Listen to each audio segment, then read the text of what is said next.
Hey guys, my name is Braden, and today I'll be presenting my influential study project, which is over Milgram's obedience study. So, Stanley Milgram graduated from Harvard with his PhD in social psychology, and he would later become a professor at Yale University teaching the same subject. Milgram was a Jewish man that was highly influenced by the Holocaust in a lot of his studies. However, he's mostly known for the obedience study, which took place in 1963. So, as I said, he was heavily influenced by the Holocaust, and this specific study was a direct reaction to Adolf Eichmann's trial in 1961. Adolf Eichmann, who is pictured below here, was a Nazi that is known for organizing the Holocaust, and he was put on trial in 1961. During his trial, he said that he simply was following orders, and that he actually had no real power within the Nazi regime, and by organizing the Holocaust, he was simply looking out for his own well-being, and it was preserving his own self. So with this, Milgram questioned how far an ordinary person's obedience can go, and more specifically, in this case, he was trying to see if the Nazis were actually just following orders or if there was really more to it than that. So for this specific experiment, the sample was made up of only male participants, and Milgram would pretend to divide these participants into two groups, one being the teachers and the other being the learners. However, in reality, each participant would be a teacher, and that's because there was a learner who was a fake participant that was kind of in on it and was a colleague of Milgram's that knew what was going to happen in the study. So that subject was presented with a list of terms, and he was supposed to memorize these terms, and he would be quizzed on them by the teacher. And so, of course, being a fake subject, every time he was asked a question by the teacher, he would answer it incorrectly. And in doing so, it would result in a punishment from the teacher, which was an electrocution. And so it's important to know that there wasn't actually any electrocution going on because it was a fake test subject.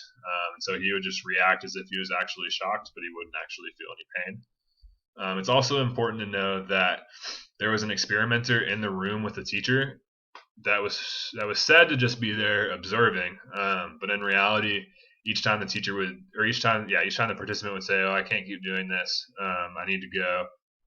The experimenter would say, "Oh no, you can keep going. It's okay." And he would even go as far as to demand it by saying, "Oh, you have to stay, so we can finish the experiment." So the results of the experiment showed that two thirds of the participants would go over 450 watts in their punishment for missing the questions, and all of them actually went over 350 watts. Milgram interpreted this by saying that even ordinary people would go to the extreme to obey a legitimate authority. And he said that this is an integral part of our being because it stems from our development, whether it be within our family or school, or really anywhere there's a legitimate authority. Obedience is really something that we've learned, and it's just a part of us. So the significance of the results, because it was a reaction to Adolf Eichmann's trial, the results kind of justified the Nazis' actions by saying that they really were just following orders and that disobedience is true. But it also justified future destructive obedience, which could happen in wartime as it did during World War II, or it could happen really in any other situations. But one thing to note is that this experiment itself highlights the power of social pressure. Specifically, the experiment showed that an extreme situation can lead to extreme reactions from participants. So one of the lasting implications of the studies has to do with the ethics of it. This experiment actually sparked a large conversation at the time amongst the psychological community about ethics.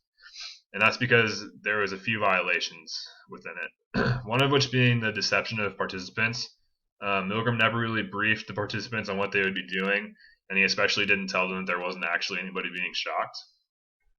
The next has to do with protecting participants, and of course, in this experiment, there was no physical harm done to anybody.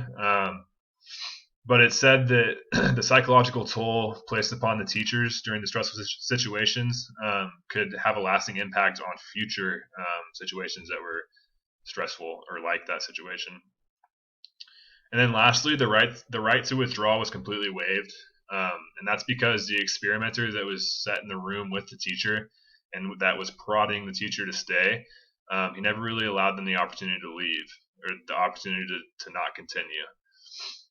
And of course, with all these ethical implications and violations, comes justifications from Milgram. Milgram thought they were all necessary. He said that the deception was necessary because without it, the participants wouldn't have wanted to take part in it. And then the denial of the right to withdraw, he said, was necessary in order to finish the experiment. But when you think about it, this denial to withdraw, it sort of sways the results because by not allowing somebody to leave, it's just going to make them keep going. And so all these people that went over 450 watts who were forced to stay, who really knows when they would have stopped electrocuting because they were forced, they tried to leave, but they were talked out of it. So,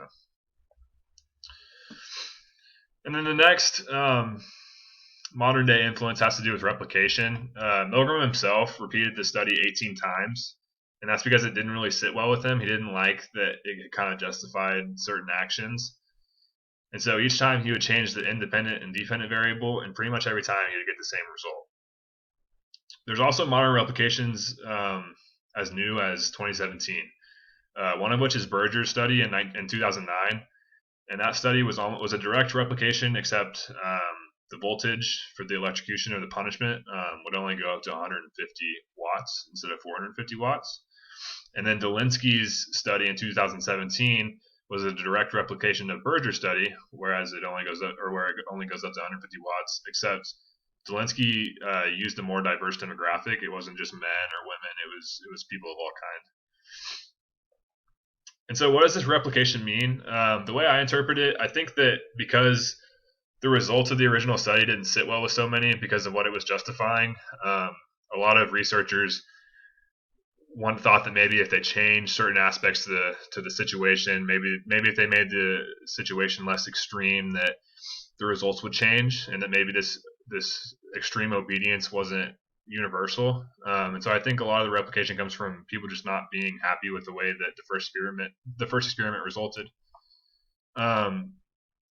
But yeah, past that, it's important to note that this experiment sort of set the standard for other social experiments down the road. Of course, minus the ethical implications. It also kind of set a framework for what not to do when it comes to ethicality. So yeah, it has a lasting impact in that sense that it was a good design. However, there was a lot of parts that people now know not to leave out essentially. And so yeah, that's about it. Thank you guys.